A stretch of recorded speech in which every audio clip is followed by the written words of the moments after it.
ವರನಟ doctor Rajkumar ಅವರ ಹುಟ್ಟುಹಬ್ಬವನ್ನು ಆಯೋಜಿಸಿದ್ದ ಗೌತಮ್ ಜಿಬೆಟ್ಸ್ ಮ್ಯೂಸಿಕಲ್ ಇವೆಂಟ್ ರಘು ವರಲಕ್ಷ್ಮಿರವರ ಕಾರ್ಯಕ್ರಮದಲ್ಲಿ ನೀಲಿ ಚಿತ್ರದ ತಂಡ ಭಾಗವಹಿಸಿ ಉದ್ಘಾಟನೆಯನ್ನು ನೆರವೇರಿಸಿದರು.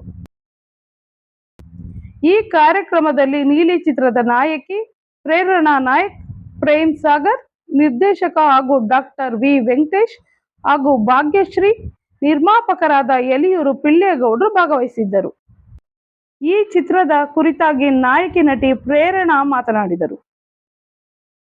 ಎಲ್ರಿಗೂ ನಮಸ್ಕಾರ.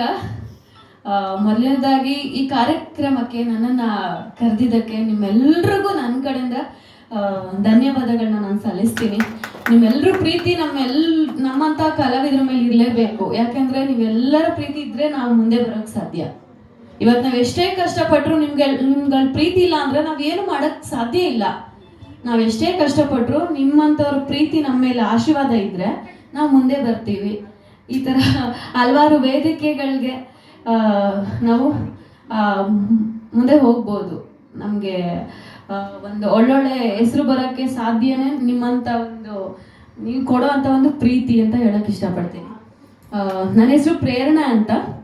ನಾನು ನೀಲಿ ಚಿತ್ರದಲ್ಲಿ ನಾಯಕ ನಟಿಯಾಗಿ ಅಭಿನಯಿಸ್ತಾ ಇದ್ದೀನಿ. ಸೊ ನಂದು ಒಂದು 4 ಸಿನಿಮಾ ಆಗಿದೆ. ಲೇಡೀಸ್ ಬಾರ್ ಮತ್ತು ಅಪ್ಪ ಇಸ್ ಗ್ರೇಟ್, ಶಂಕೆ, ಉರುಗಂ PS ಅಂತ ಒಂದು 4-5 ಸಿನಿಮಾದಲ್ಲಿ ಮಾಡ್ತಾ ಇದ್ದೀನಿ. ಸೊ ನೀಲಿ ಸಿನಿಮಾದಲ್ಲಿ ನಂಗೆ ಅವಕಾಶ ಮಾಡಿಕೊಟ್ಟಂತಹ ಪಿಳ್ಳೇಗೌಡ ಸರ್ಗೆ ನನ್ನ ಕಡೆಯಿಂದ ಥ್ಯಾಂಕ್ ಯು ಸೋ ಮಚ್. ಒಂದೊಳ್ಳೆ ಬ್ಯೂಟಿಫುಲ್ ಫ್ಯಾಮಿಲಿ ಅಂತ ಹೇಳಕ್ಕೆ ಇಷ್ಟಪಡ್ತೀನಿ. ಯಾಕೆಂದರೆ ಸಿನಿಮಾ ರಂಗ ಅಂದ ತಕ್ಷಣ ನಮಗೆ ಎಷ್ಟೇ ಕಷ್ಟಗಳು, ಎಷ್ಟೇ ನೋವೆಲ್ಲ ಇರುತ್ತೆ. ಬರೀ ನಾವು ಸಿನಿಮಾ ನೋಡೋದು ಬರೀ 2 ಗಂಟೆ, ಕೇವಲ 2 ಗಂಟೆ.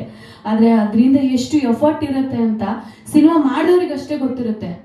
ಇವಾಗ ನಾವೇನು ಮಾಡ್ತೀವಿ, ಕೆಲವೊಂದು ಸಿನಿಮಾಗಳು ನೋಡಿದ ತಕ್ಷಣ 1-2 ನಿಮಿಷದಲ್ಲಿ ಜಡ್ಜ್ ಮಾಡ್ತೀವಿ. ಡಬ್ಬ ಥರ ಮಾಡೋನು, ಯಾವನಪ್ಪ ಡೈರೆಕ್ಟ್ರು, ಅವನಿಗೆ ಸಾಂಗ್ ಏನಪ್ಪ ಇಷ್ಟು ಕೆಡ್ತಾಗ ಮಾಡೋನೆ, ಹಂಗೆ ಮಾಡೋನು, ಹಿಂಗೆ ಮಾಡೋನೆ ಅಂತ. ಬಟ್ ಅದರಿಂದ ತುಂಬ ಕಷ್ಟ ಇರುತ್ತೆ.